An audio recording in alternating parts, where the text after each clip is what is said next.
निश्चितच आहे. महापालिकांचा महानिकाल सगळ्यात आधी लोकशाही मराठीनं आपल्या सगळ्यांसमोर मांडलेला होता.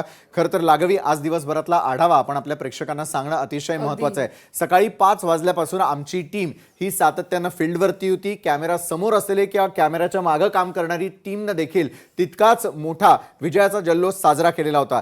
नेहमीप्रमाणे सकाळी 7 वाजता कुठेतरी मतदान सुरू होईल अशी शक्यता असताना निवडणूक आयोगानं सगळ्यात आधी लोकशाही मराठीला सांगितलं की सकाळी 10 वाजल्यापासून आपण निवडणुकांच्या निकालांना सुरुवात करणार आहे. सगळ्यात आधी पोस्टल बॅलेट ज्याला आपण म्हणत असतो, ज्यांना थेट प्रत्यक्षपणे मतदान करता येत नाही, त्यांचे निकाल यायला सुरुवात झाली. सुरुवातीला ज्यावेळेला निकालांचा कल आणि पहिले कल यायला लागलेले होते, भाजपनं दिवसभरात 29 महापालिकांमध्ये सर्वाधिक यशस्वी होऊन दाखवण्याचा जो चंग बांधलेला होता, त्याच प्रकारचे प्राथमिक निकाल यायला सुरुवात झालेली होती.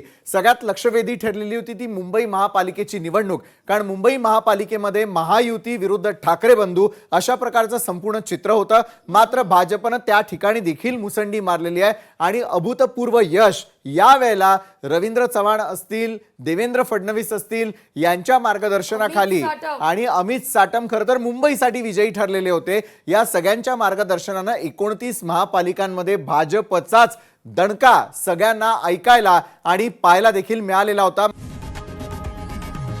लोकशाही मराठी ऐका, पहा, जागरूक रहा.